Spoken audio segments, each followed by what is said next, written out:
The last thing you ever want to do with your loved one, right, and your couple is, I think you better need therapy work. That's horrible. Oh my God, but it's increasingly common. I know it's horrible. Yes. It's irresponsible because therapy is something a person needs to be responsible for and they need to want it, but you cannot use it as a weapon.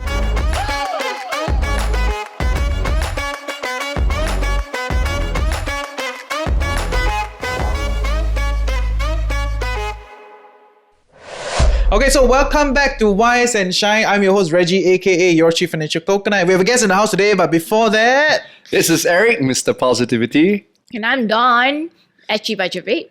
Oh, hi, my name is RuiMing.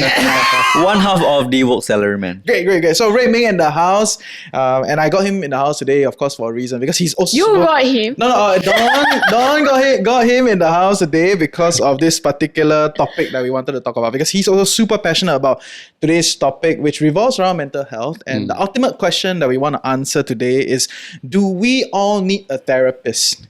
Okay, because... why I wanted to do this topic, because I feel like a lot of money is starting to move into this space. So it's creating this like next thing that you need to have. You know, it's like maybe there was a period of time it was a car, it was a condo. Now it's like, clarity, like mental health. It's like a next thing to hit, right? And I'm always very cautious when businesses tell you that this is a next thing to hit, right? And but I did go for therapy before, so I want to bring this up. This topic today of like, do we all need a therapist? Right? And I think a lot of bosses are very concerned about this topic, because now everything is hashtag self-care, hashtag mental health. Like, I cannot work, mental health, very self-care. So on the floor, anybody has any thoughts about like, do we all need a therapist? Oh, my answer is definitely yes, coming from the world of self-help. Absolutely. That bias. That's a bias. But I have to state disclaimer, right? Yeah, it's true. Everybody needs it. My view is no. But wait, yes, first, tell me why. Why does everyone need a therapist? Okay, so all of us have traumas. What is a trauma? A trauma is essentially an incident that happened that created a negative impact to that person. So a very obvious one would be abandonment from parents, or maybe get bullied in class. The problem is, back then when we were young, we do not know how to understand that situation. So I'll give you a case in point. Like, let's say you got bullied, right? And then the minute you got bullied, your mind cannot conceive that, and your mind will start to protect it by coming up with a narrative. But that narrative is what gets us in trouble. So the narrative could be... So I got beaten, and then narrative is, you know what? I need to become a bully so that no one else bully me anymore. Or is, you know what? I suck physically. I'm not good. I need to study hard so that no one will bully me again. So all these are narratives, and eventually those narratives are what bring us to adulthood. But then suddenly we realize that, how come I feel that compelling need to always be nice to people? I cannot speak up for myself. I cannot be aggressive. Why I can't? But actually, if you trace back, oh yes, of course, I've done work on myself. Always very nice. I'm very better. But yes, please. Right, and then you realize that the reason is no amount of training of being assertive is helping, because I have this past conversation that I need to heal. So that's why I say that if you face a lot of problems in life that doesn't seem to be able to be solved through basic training, then maybe it's time for you to look at a therapist to examine what are some of the traumas that you have and deal with them. But the question to answer is, do we all need a therapist? Yeah, absolutely. So everyone need a therapist. Because no one have perfect parents. It all starts with parents, because parents are the gods of us. I see kiasuparent.com is going to attack you at this point. If you talk to any therapists that do work, right, self-work, they always tell you that when we are born, who are the two figureheads that we look at as our parents? They are our so-called gods. Everything that they do is the world to us. So if our parents are not evolved, they're not trained, which understandably they are not, then they're going to say a lot of things to us that will eventually unconsciously damage us. It's not their fault. It's just that no one is trained. Okay. So everybody needs a therapist. Yes. What RuiMing thinks? Well, I actually disagree, but not because, I don't think people won't benefit from therapists. It's more of like how the sentence is structured. Because everyone is a strong word, right? And need is also a strong word. I think how I might say is like, most people might benefit from having a therapist. Because I think also when it comes to therapy, there are a lot of stuff like costs involved that make it like unpractical for people to go for therapy. I think I read an article recently that said like a woman spend like $2,000 a month on therapy. I think that would be way out of budget for a lot of young adults here. So I mean, for that reason, I think like going to therapy is like good to have. But I think first of all, you should try to see whether you can solve the problems like on your own first. I think sometimes a therapist is a substitute for healthy relationships that you have in your life. And if those people can serve the role of a therapist, although not entirely replace, I think that's fine. But however, when it comes to a situation where you can no longer lean on your friends or loved ones for support, they feel like overwhelmed because you have entered a space that's too dark for even them to handle, then a therapist is where I would turn to. Let's say if I face a little bit of hardship in my life, a therapist won't be the first person I turn to. Not your first safety net. Yeah, exactly. Which kind of feels like it's the thing these days, right? Like, oh, you need to talk to a therapist. It becomes a simple rebuttal when the other person is giving you a little bit of a hard time. It even feels like that. I don't know if you guys have. If it becomes like that, then it's a problem, right? Yeah. I feel like It's becoming like that. It's becoming a simple rebuttal that, oh yeah, you need some self-care. And that's why we need to address this topic Yes, before it yes. becomes an Yes, actual yes, problem. yes. So you say no, right? Why do you say no? My view is actually very similar to RuiMing. I feel that the role of a therapist can be replaced by friends, your trust circle. And it's not one friend, but different friends play different roles. So if it's like childhood trauma relating to, let's say, eating disorders, then someone who has a healthier relationship with food, or someone who might be working as a nutritionist or PT might be able to help you get out of that place.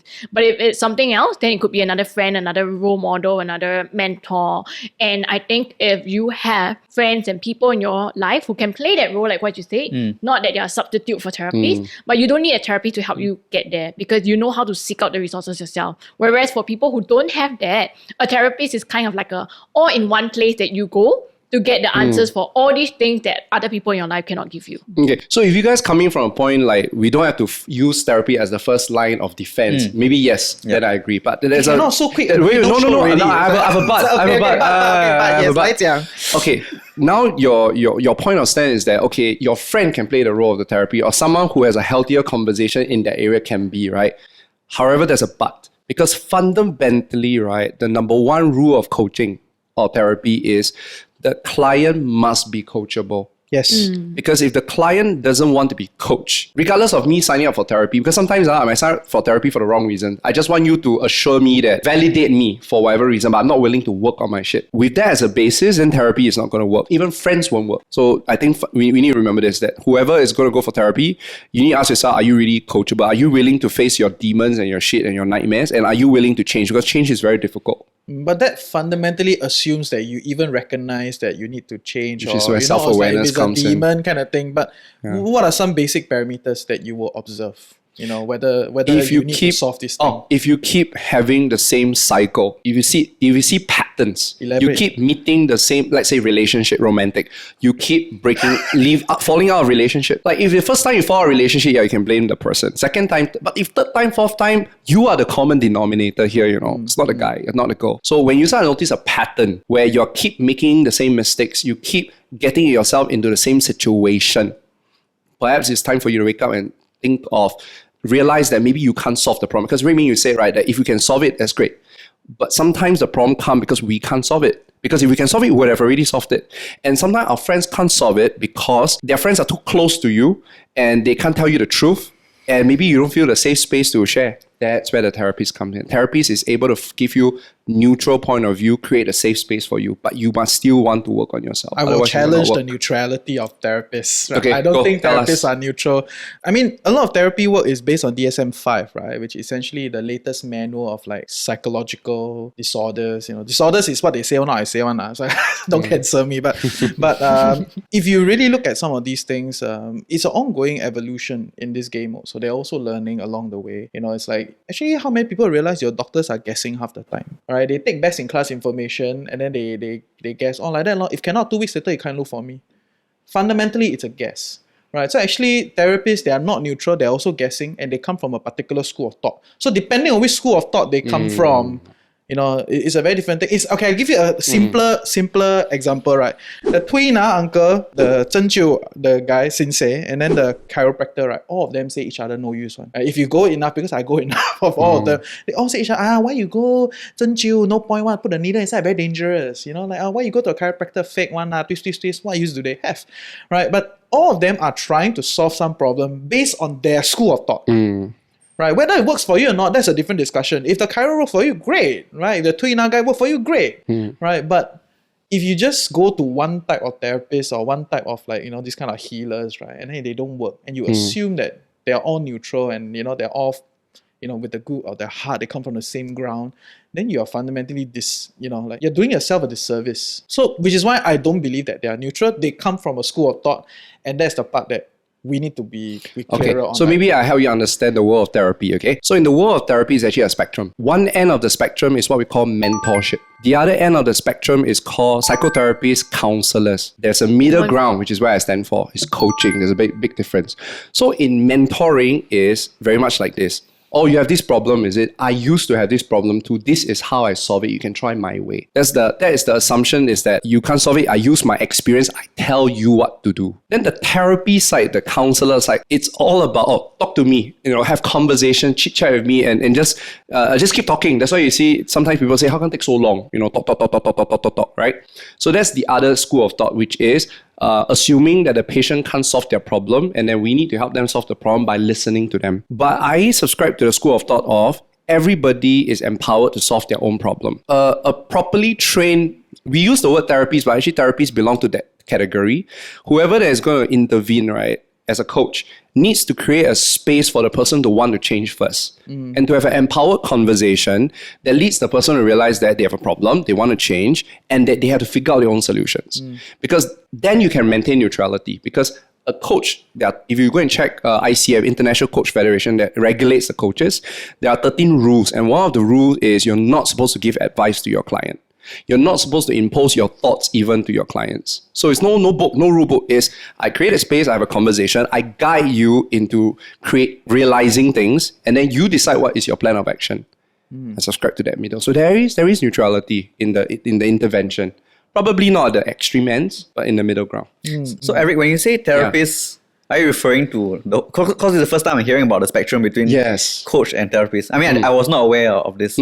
So when you say does everyone need a therapist, does it apply to everyone along the spectrum So everyone needs someone to help them see their blind spots and to solve it. Yeah. But I have my thoughts that sometimes we can have a mentor. If let's say you just need advice, like you said, I need a friend to just tell me, but I can do it myself. But sometimes it's medical. Right, and I need to go through trauma work and all. Then you need a therapy, a little bit more medical side. Understand? Yeah, but I think majority don't belong their side. It's belong to I'm not happy with my work. I have a breakup. I lost someone. I don't think you need that kind of medical work. But there are functional coaches that can help you. Because I think the mainstream assumption of the word therapist is the other end. And it's new to me. I today having this conversation realized that that's the main assumption. Yeah. I would never have considered coaches as therapists. In the world of therapy, there's so many. Because if you define therapy is essentially a healing process to help a person get out of that whatever that situation But we must get the first thing out. There's no such thing as retail therapy, right? That's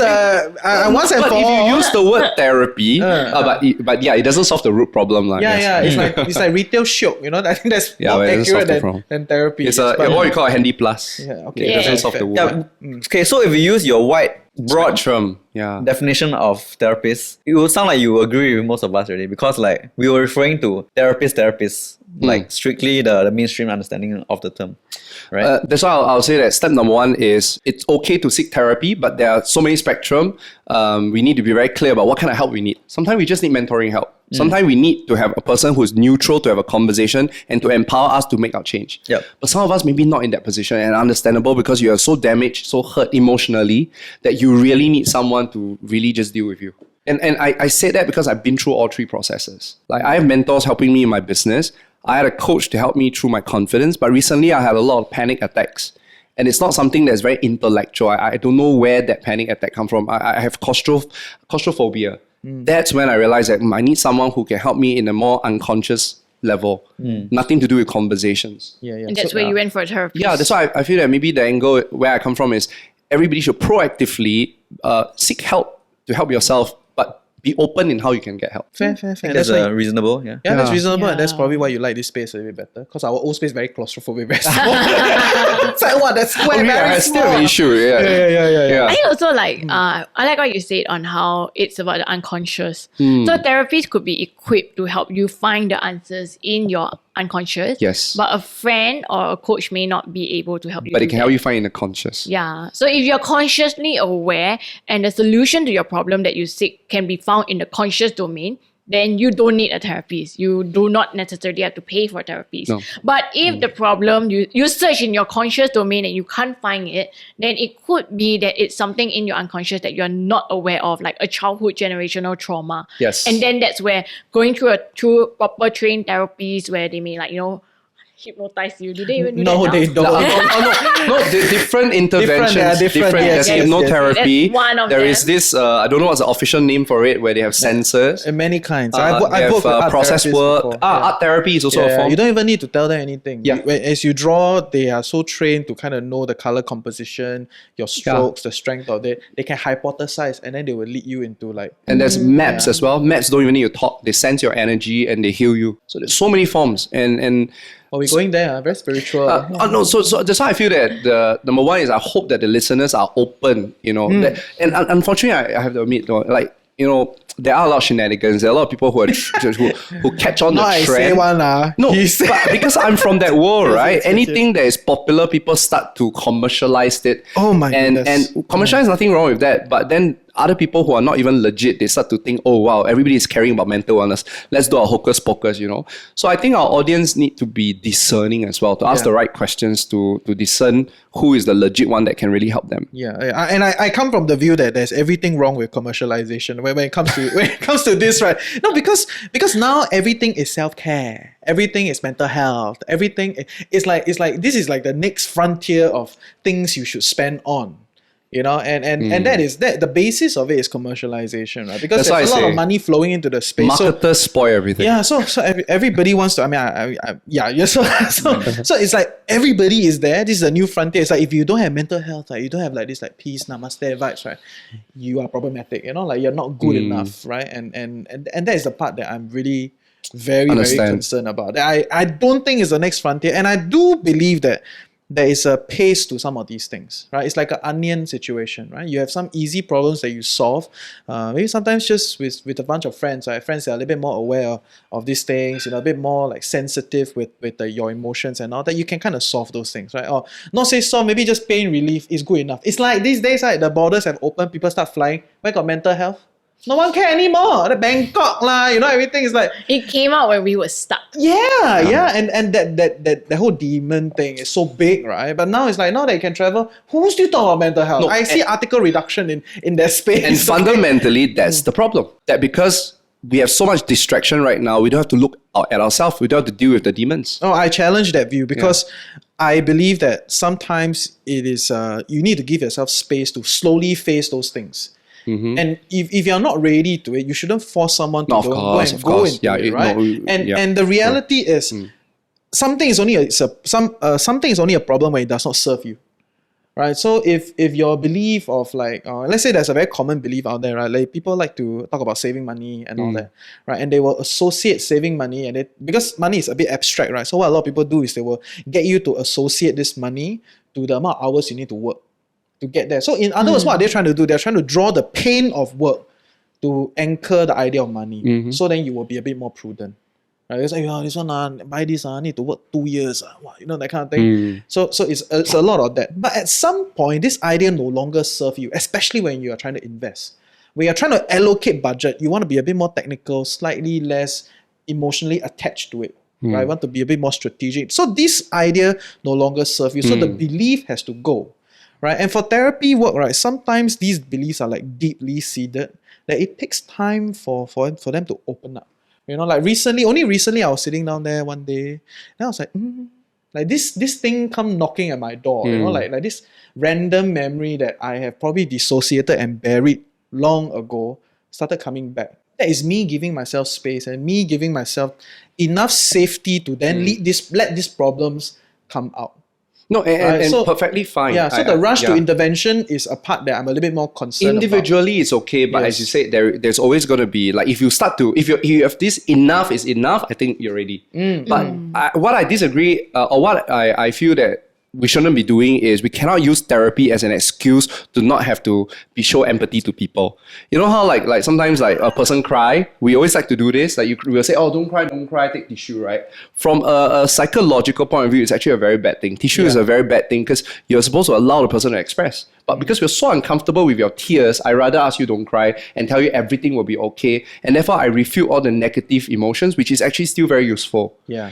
So if people are starting to use that therapy as a weapon to not deal with your shit, then I think it's wrong. But do you think the person says don't cry, not because they want to weaponize it, but maybe because like they just are unaware of it? No, absolutely. They're just ignorant, unaware. right? They do not deal with it. No, and I do feel that a lot of people, they have, if someone sees the other person cry or feel like, not in the happy or best state, it is this person's inability to comprehend the situation. So they tell you, don't cry. Yeah, no, absolutely But true. for me, I come from a very different school of thought, right? So if someone is grieving, I grieve well. But you see, where do you get that knowledge from? I mean, I read some stuff and I also have some therapy work. Exactly, that's what I'm trying to say. So if You all just of cornered us... me into agreeing that. Oh, I make a good lawyer. but the point is that if we don't have to try to work on other people, I think that we can never work on other people. Yeah. The only person that we can work on is ourselves. We need to be responsible for ourselves. But the cool thing is that the minute you start working on yourself, that's when you realize a lot of things. That's when you start to have empathy for people's shit. And that's when you also learn not to say the wrong things because you realize that it's not going to serve that person.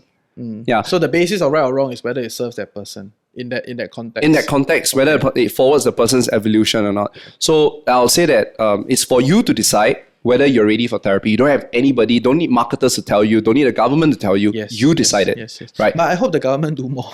And the government is doing more. Yes. We just had a conversation with Minister Gan from Manpower together with TikTok because we are part of the mental wellness community.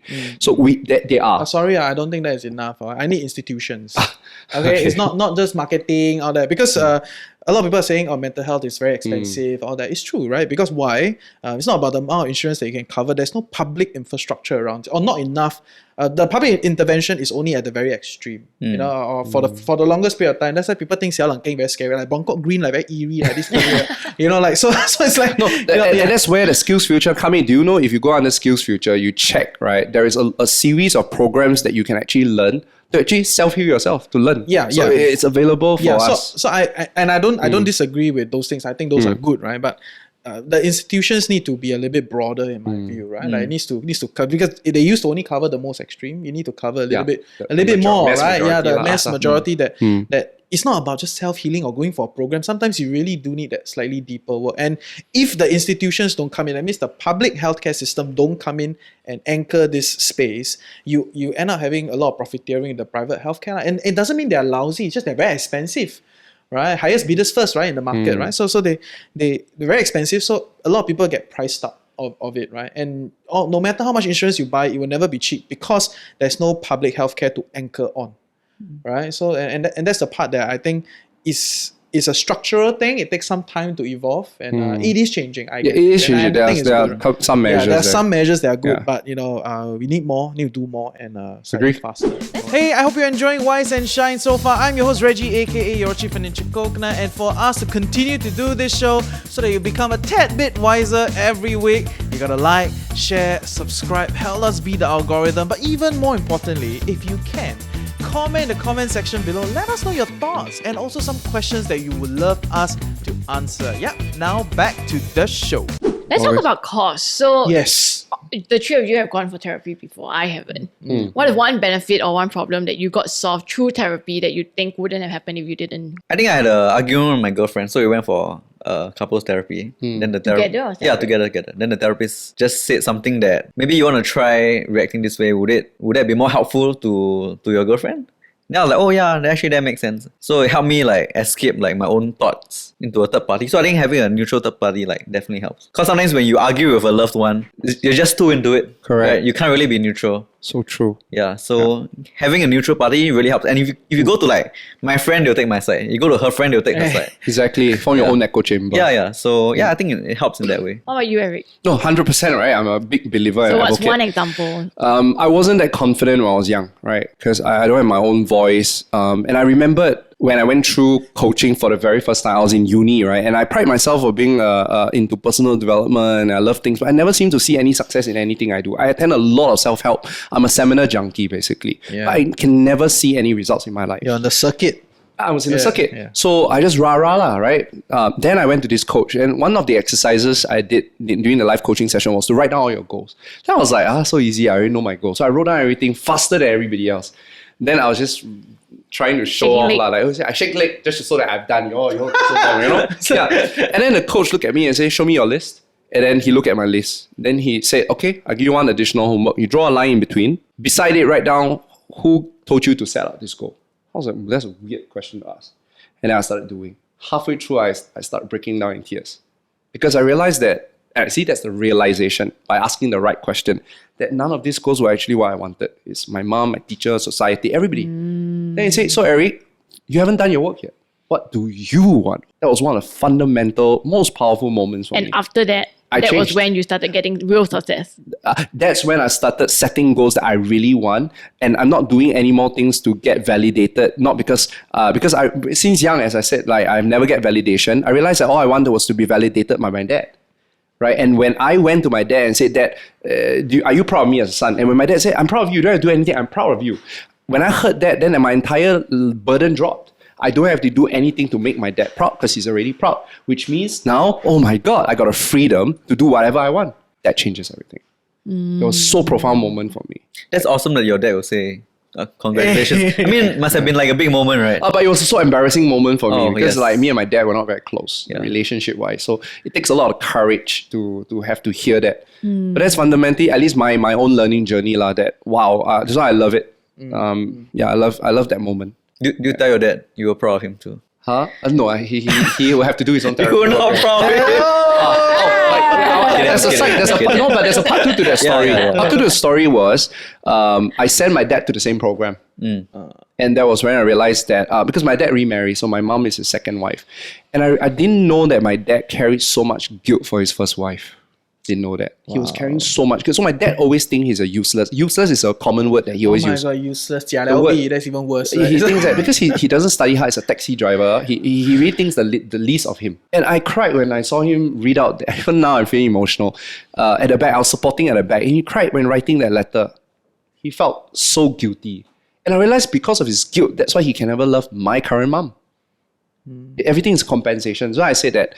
But when the time is ready, we have to trust that when the time is ready, the person will be ready. But yes, you should never force it on the person. The last thing you ever want to do with your loved one, right, and your couple is, I think you better need therapy work. That's horrible. Oh my God, but it's increasingly common. I know it's horrible. Yes. It's irresponsible because therapy is something a person needs to be responsible for and they need to want it, but you cannot use it as a weapon. Wow, that's really powerful. Reggie, what about you? What was My turn, your story My turn, okay. of how So therapy I helped have you? a darker part than some of these stories. Maybe a bit closer to you. So I went for therapy, and one of the biggest king was more like abuse. Right? So I grew up in a very abusive household. My experience with therapy is first session is quite lame one because you don't trust the person, right? And to be clear, you may say you trust your friend, but a lot of your friends will not want to be your therapist if they are professionals, right? So a lot of my friends, they are like therapists or like psychologists. They'll be like, I don't really want to be I don't want you to be my client, because it's very hard for them to separate, and then they know so much about you that it also affects their social life with you, right? So a lot of therapists will not want to therapy their friends. So in other words, you got to find someone that's a bit more random, right? In that sense, so they'll recommend you their friends. So I went for a few sessions. The first session is quite lame one, because you don't trust the person. They're finding you, you're finding them, kind of sense each other. But because they have a professional ground, you already start to share a little bit. But I remember the most vivid experience was when we were actually playing a sandbox. So I work with the art therapist. We were playing a sandbox, and she was like, okay, there are all these different things, figures, toys on the side. Maybe you can, build something, tell me what you want, or like build something to represent you, right? And then, there are many different things. Two things I want to highlight. One thing was I actually put a figurine behind or on top of a dinosaur, right? And then the other one was like a big band, like the London Big Band. Yeah. So as we were talking, so after you play this, you set up this thing, the therapist come in and started to hypothesize. What are you feeling? And she said that actually, I think you really want to be protected. That's why you put a figurine on a dinosaur. And that moment, I was like, wow, wallowing and everything. So it's like an outright breakdown, and that was a little bit of an awakening. Of course, I don't have an answer immediately at that point in time, right? But it's a signal, right? It's a signal that kind of drives clarity, right? And eventually I worked through some of these things and realized it is a lot of horrible parenting experiences at home for all sorts of reasons. Some, induced by them, some even transgenerational, right? Your parents get traumatized by their parents, they continue to pass down that shit. Some is societal, blah, blah, blah. That's why therapy was very impactful for me for a period of time. And then I went around preaching on this thing, right? Oh, you should have a therapy, I said, about that kind of stuff, right? And So you were part of the commercialization. no, but I was before the commercialization. I was like way ahead of the wave, maybe 5 years ago. Of course, I know it doesn't work like that now, right? But yeah, it is impactful for me, but I don't think everybody should go in straight away. And you should kind of maybe read more, learn more, talk to your friends, build the trust circle, and slowly, eventually, you'll find that some problems are sticky and hard to solve, and the ideas in your head don't serve you anymore. Then I think that's when therapy is very important, not just powerful anymore, it's important. I think it goes down to the value and cost, right? Because in all three of your stories, you all had a problem or something that was made the money worth it. But for someone who is being offered therapy as like a weapon by other people, they may not recognize that this problem or I it's something I want to pay to solve. So until that becomes a fungible, tangible problem for them, they wouldn't want to go for therapy. Yeah. But Competing goals are. Do you know if you're in Singapore right now, you can actually just go to Reach, REACH. There are free counselors for you to talk to. So you don't have to pay. And HPB, Health Promotion Board, is doing a lot of free mental wellness workshops too. So that answers your question about what institutions are doing. So that's part of it. The beginning. So don't worry about cost because, we're all aware that this whole COVID kind of make us claustrophobic and make us look at ourselves, right? Yeah. It's a catalyst. But yeah, there's help. And I think as parents, what struck me really hard, especially for both of your stories, was that I hope I don't cause that trauma to my kid. And the way I parent will not cause them to need to go for therapy or too much therapy in the future. While some things are out of control. Which is why there's this new school of thought called conscious parenting. Yeah. So don't worry. We all damage our kids. But but the thing is that now that you're aware, things are going to change. Yeah. And I would say, even if you end up causing hurt to your kids, right? At some point, you are still in power to lead the healing. Well said. Right? But provided I recognize the Yes, hurt. exactly. So shout out to you parents out there, right? Maybe if you're 30 plus, which is most of our audience, right? Maybe not him lah. Say, wow. Oh, I need mental wellness. So if we are 30 plus, which is most of us in our audience, your kids are probably very young. You are young parents. So at this point in time, you are learning on the go. Okay, great. I think parenting has become a more conscious effort these days already with more and more learnings, right? And that's an extended discussion. But if you are in your 40s, which is also a big part of the audience, your kids may be in their teens. Right, and then that's the part where you start to see the divergence, right? Because it's like throwing a dart, right? Everybody starts with the same point, but the divergence become bigger and bigger and bigger as you go further. And there is a point in time where if you become more conscious, like if you're consuming this piece of content and you're becoming more conscious that, your kid very dissociated when they're with you, they don't really want to hang out with you, they don't want to travel with you, you feel like you're bringing them happy time, but they're not happy at all, all that kind of stuff. Then you are in power and in a better position to solve the problem, right? Just like your managers, right? If the manager is in power, is in the superior position, what is stopping you from leading that charge to kind of solve it? Rather than hoping that one day your kid will because I think it muscles more courage for the other. Yes, to go back. It's the other. So in other words, the resistance is higher. Right, and then it reduces your probability. Does not mean it's good or bad. I'm not making a moral judgment. But if you truly care and you are a parent and you see a problem and you are conscious now, probably you're in a more powerful position. What would be the solution? Drag your kid to therapy? No. Then it would be the same thing, right? First, I think. Yeah, start exactly. with yourself first. So the parent can go for therapy to find out what kind of damage they may have caused to the kid, and then start working from there. And I think we're using therapy a bit loosely again, right? So maybe more like working on parent yourself. groups, like support groups first, and then slowly, as you deep yourself in this space, you get a bit more color on how intense do you need to go for. Yeah. And also, I think when more awareness on mental health increase, people can minimize the level of trauma they deal on each other. Yeah. It will also it can also help them solve lower level problems that people don't need to go therapy to solve. And ironically, that might like free up more resources To help those for everyone, people. right? More Like severe cases. serious cases, then you go therapy. If not, then someone who has went to therapy before, maybe they can help you talk through your issues.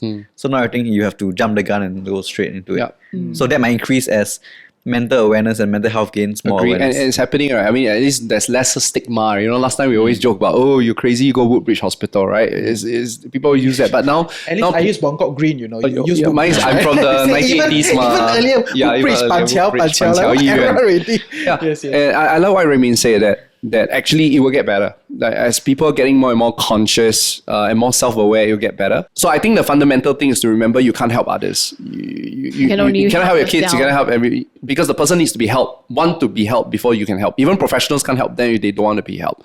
So don't feel helpless, just work on yourself, because by virtue of you working on yourself, you impact everybody around you. It does. Yeah. I feel like, In as a I work positive through way. more and more of these kind of things, I also become more conscious and supportive of people. But I will also say that, organizations use trauma in a way to keep you in line. Okay, they cause a lot of pain for you to keep you in line, right? Like in the military, or in a lot of things. So this kind of pain, pleasure, reward structure taken too far becomes a trauma. Okay, so I don't agree that one day there will be no more trauma. No. It is used and weaponized in a very smart way for organizations to keep you in line. So as long as we recognize that being a problem, then we can find the tools. In this case, it could be therapy to get us out of it. Yes. But if we're in it, we don't recognize it, or we don't even feel it's a problem, Yes. then it's okay to just let it be. Yeah, it's Yes. okay. If it's not a problem, it's fine. Yeah, live in know? your matrix world. Lah. Yeah. No, everyone is living in their own matrix world. Okay, that's a different argument. But I agree with you, right? And the thing is, sometimes when we shift out of particular organization, we find so hard to, like live in a new place, because all these old ideas in another place Are is in so conflict. deeply cemented in us, right? So we find so much resistance and friction and displeasure in this new place. And sometimes, right, people do it on a day-to-day basis, at home, at work, at home, at work, at home, at work, right? And this is a big part of modern life, where you transcend multiple environments within a short span of time. And I think that's the part that if you're a little bit more aware, then you can be a bit more nimble. Lah. Some environments like that, and you may not like it, but this is how it is. You live here and you thrive here. Yep. Right? And you go to another place. Don't need to take too much of that with you. Does it make sense? No, that's why fundamentally, if we want to land today's topic, right, I think number one is to increase your self-awareness, to start asking the right questions, like why do you behave the way you behave, and keep working on yourself. Because I'm of a belief, it's my belief, that the sole purpose of us as a human being here on earth is to evolve, is to become the best version of ourselves. And everything around us are just vehicles for our evolution, our careers, our relationships. And if today we start to see problems as just a chance for us to evolve, then we would, instead of, bitch, moan and whine about a problem, we start to see problems as a reminder, I need to work on myself, because it points to a certain inadequacy. And I go proactively look for it. Mentor, friends, therapy, coaches, doesn't matter. But if everybody start doing that, oh my God, the world is going to be so beautiful. No, but bitch, moan and whine is also an important process of this whole thing. The problem is it becomes a cycle and people don't get out of it. Exactly. When it becomes a cesspool and you're stuck within it and you feel like you want to get out, that is when the problem comes. Sometimes people just need a little bit of comfort. Like we're stuck here for 2 years and then like, Bangkok, enough, everything's settled. You don't hear anymore. Yeah, that's why you don't need therapy. Yeah, don't need therapy already, right? So maybe you just need a relief, or maybe you just need like a gathering, a bunch of guys gather together, drink and talk about it, a bunch of sisters gather together, whatever, right? You just need that moan, that bitch. And sometimes it's just that, have you not seen the financial area? What? Everyone downstairs bitching, right? Like, they're upstairs, they put the LinkedIn post, I want to appreciate my boss, blah, blah, blah. Then you go to the bar downstairs at MBFC, wow, 我跟你讲啊, right? So it is, and that is an important part of them finding comfort and soothing. It may not be a problem with them, it is just them as a way to cope with the situation. Coping mechanism. Yeah, which is not inherently a bad thing. Okay, but if you get stuck in the coping mechanism and you want to get out, that's the problem, and then you got to solve the belief. and then the deeper problem comes in. You know what I'm saying? So No, totally. validity in coping is. Have you ever had a conscious friend like, okay, I'm just bitching about my husband, okay, but we're okay one. Yeah, I do that So one. so that's called consciousness. So I'm just gonna be. Okay, I'm done. Thank you. Thanks for Yeah, listening. it's true. I always so if tell you my have friend, that kind of awareness, like, wow. Yes, very good. I text my friend, okay, we're gonna meet tomorrow and I really need to talk about this thing. Yeah. You know, it's not gonna be nice, please hold space for me. And then they'll be like, okay. Okay. No, but this skill is beautiful. Can you imagine if more people have that skill? Yeah. It's beautiful. Yeah, you can sign up for my link here. Oh, you're gonna be a therapy, you know? I don't know. But yes. Okay, great. I like this because like I came into this conversation thinking that it's a straight out no for me. Yeah. I don't see the value and I don't see how to justify the cost of therapy since I don't find it a problem that I need to fix. But I really like the perspectives and colors that you guys gave. Like, you know, for couple therapy might be helpful because it's very hard to find that neutral third party who can advise both of you, and then both people are listening and not thinking, you're just saying this because you're on his side or her side. So true. that could be worth the price, the value. And of course, then a better relationship. And then for your case, it could be like you just don't know. It's something unconscious. So then the therapy could be asking you the right questions. And because you don't know what you don't know, the value of the therapist could be in helping you discover and guide you to the route. But don't go in expecting the therapist to give you all the answers because they're only guiding you so you can find your own answers. So maybe that's how you know whether they are real, legit or not. If ever a therapist come to you and say, oh, let me give you the solution, that's not a legit therapist. Because the That's not a solution legit lies one. with you. Exactly. There's no such thing as someone can give you all the solutions. Yeah, maybe that's how you check red flags. Yeah. And then the last part is if you can, you could get free resources and you know there's like online, there's friends, trusted people, but also like Reach you said, and Reach and HPB. HPB and Yeah. all these different modes and programs out there.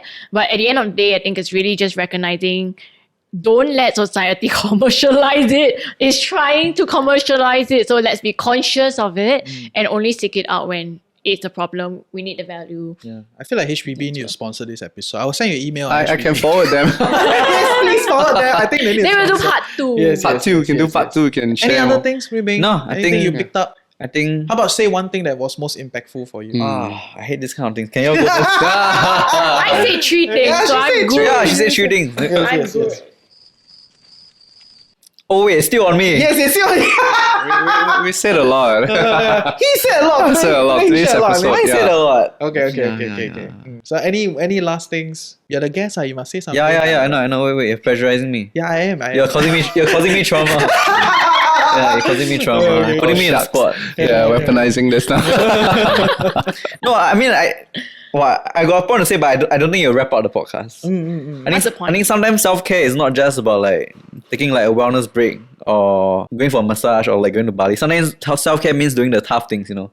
And sometimes that means like looking after your finances, having difficult conversations. And I think all the self-care has kind of been it can be very portrayed this very fluffy thing. Like it's all like good and nice things, but actually sometimes self-care means doing the tough things. I know what you're leading to. Self-care is often misinterpreted as pleasure. Doing things that will make you feel pleasure. But the truth is self-care also is about growth. And growth doesn't come until you acknowledge and do all the difficult things. Yeah. It is. Someone gave a very good word Definition. to that. It's called personal admin. Yeah, personal administrative time. Wait, isn't that from NS? Is it? Yeah. I don't know. PAT. Is it NS? Yeah, NS they use it. Oh. Yeah, personal I don't know, administrative time. Yeah, after 7 administrative. PM you have your personal admin time, then you meet for night snacks. Oh. Yeah, you know don't go there. Don't go there. Very Alright. traumatic. Okay. Let's not do it then. Maybe in next episode. Next episode. Any last things, Eric? No, I love today's call. I love being challenged. I love hearing everybody's perspective because you might have to bear in mind that I come from that world, right? And so I'm all about 100%, but I see the nuances and I hate that people are abusing it, commercializing it. So it just makes me feel like we need to educate. Everybody needs to be more discerning, so that they can pick the right people. Otherwise, the wrong shenanigans will spoil the market for all of us. And then, in closing, I want to say that I'm not against commercialization. I'm just cautioning the excessiveness of it, right? Such that it becomes the next big thing and people use it as a weapon and, you kind of force it on everyone else. That I do think that we all need some space and which is why I think one of the episodes we talk about honesty. We will talk about that. I don't know, is it before or after? But being honest with yourself, I think that's the place to start. Here. And that's why you guys listen to Wise and Shine. So that you can recognize before it becomes excessive and stop it from getting there. Exactly. Thank you guys. Love it. Woo! Thank you.